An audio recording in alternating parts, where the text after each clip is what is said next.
Hi, I'm Jerry Verwey, and welcome to my action research presentation. And the title of my action research is Student Participation in Data-Driven Decision Making to Increase Achievement and Attitudes in Math and Learning.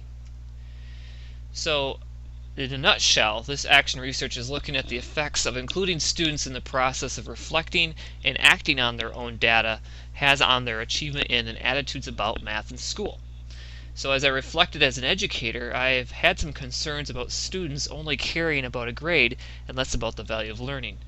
Now, I believe that all students should value learning for learning's sake, not just for a passing grade. So this action research explores this thinking by creating an appropriate environment for involving students in the data-driven decision-making process, and thereby looking to see if this increases their appreciation for and achievement in math and learning in general. My action research will take place in my classroom at Kent Innovation High in Grand Rapids, Michigan. I teach an integrated physics algebra 2 project-based learning course to 10th and 11th grade students. One class will participate in this research, and I will have a second class that will not participate and serve as a control group of sorts. The class that does participate contains about 40 students, evenly split boys and girls, 62% of whom are white, with the remainder of the class split between Hispanic and African American students. Most of them come from urban or suburban areas around Grand Rapids, with about 2% from rural areas outside of GR. About 12% qualify for special ed services, and 5% are English as a second language learners. These students, plus myself and my co-teacher, will participate in this study for one semester this coming school year, and my peers and administrator will also help review the data during a couple of staff meetings throughout the year. Now the research questions, there's 3 of them. The primary question being, will the process of student participation in data-driven decision-making increase students' math achievement? Secondarily, will this process improve students' attitudes about school in general and math in general? As I was going through the review of my literature in preparation for this action research, I found some evidence supporting the beneficial effects of learning when students are involved in a data-driven decision-making process. Studies by Marzano and Fuchs both showed achievement gains in students. John Hattie also points out the powerful effects of providing students with feedback, which obviously this process provides. And research also shows support for increased motivation and unity when the classroom culture is established properly for such a data process. My research also uncovered some attitude surveys that will be used in this study as well. Now the plan is to initially collect some baseline data. I'll administer the district-wide Algebra 2 readiness exam, and that'll be given at the beginning of the research cycle. And this will also be then given again at the end to examine for student growth in math, specifically Algebra 2. The School Attitude Assessment Survey and the Mathematics Anxiety Rating Scale will also serve as baseline measurements for the secondary research questions.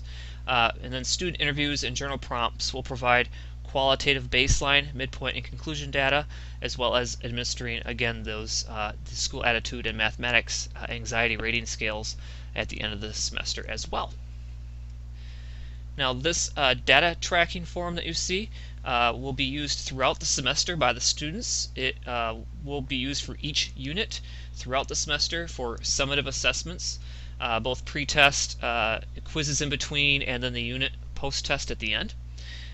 Students will not only examine their strengths and weaknesses after each assessment, but on the back side of this form there's a spot for them to create their own SMART goals and develop intervention strategies for themselves to participate in prior to each new assessment. So this data tracking form provides the structure for the whole research project. The data collection, obviously I'm trying to triangulate all my data to be as thorough as possible. I'll be collecting artifacts, observational data, and inquiry data. On the quantitative front, for the primary research question, I will be administering the Algebra 2 readiness exam. For the secondary research questions, both the School Attitude Assessment Survey and the Mathematics Anxiety Rating Scale.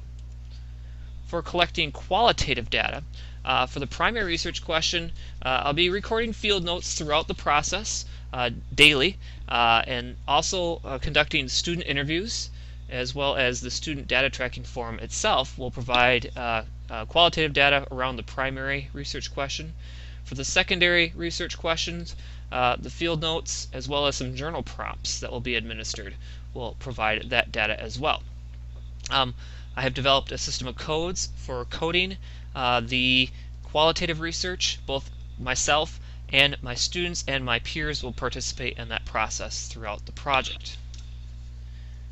In the interest of making sure my data is as valid as possible, I've instituted these procedures. First of all, lengthening the project as long as possible, the implementation of a control group.